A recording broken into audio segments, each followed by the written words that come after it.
During a public hearing at the Idaho Business Committee on Monday, David Pettinger stood before the committee to testify in support of a bill that would enact E-Verify in Idaho. He did so in what the ACLU of Idaho and Planned Parenthood Alliance Advocates of Idaho says is brown-faced, while pretending not to speak English, and brought a translator in what they say is an obscene mockery of Latinos in Idaho. They say committee members shouldn't have allowed Pettinger, a known agitator, to testify in the condition he presented himself in by their own rules of decorum. So we've reached out to all the legislators on the House Business Committee asking 4 questions. First, can you address why the decision was made to allow Pettinger's testimony to continue?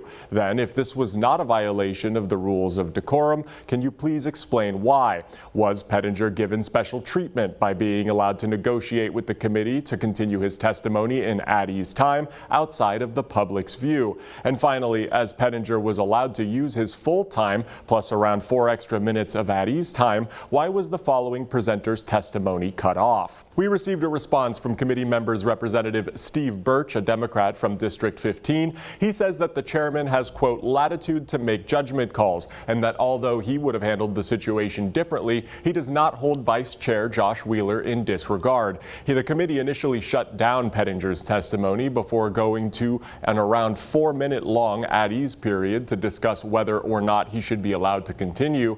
Vice Chair Wheeler was presiding over the hearings and eventually allowed Pettinger's testimony to continue as, quote, straight testimony. Vice Chair Wheeler agreeing that Pettinger's use of broken Spanish, his costume, and an interpreter were inappropriate for testifying before the committee. The House Business Affairs Committee, chaired by Jordan Redmond, who introduced the E-Verify bill in question, defaults to the vice chair for these decisions when the bill in question is brought forth by the chairman. Representative Birch says Vice Chair Wheeler does not have much experience running a committee like this and did his best in an unusual situation. He goes on to say that Pettinger is known to Capitol security and will hopefully be screened in the future to avoid similar, quote, theatrics. Birch condemned Pettinger's actions as inappropriate both today and during the committee hearing.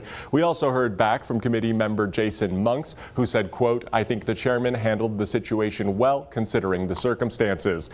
Now, Potter of Idaho posting the following statement on their Facebook page in response to Monday's committee meeting, saying in part, quote, our legislature is supposed to be a place for serious policy discussions, not racist theatrics. This was hate speech, plain and simple. It was a deliberate distraction from the E-Verify bill that many of us showed up to testify on in good faith. They go on to say that instead of protecting the integrity of the process, the committee allowed it to turn into a spectacle. I'm calling on representatives to issue a public apology and to explain why this conduct was allowed in the People's House.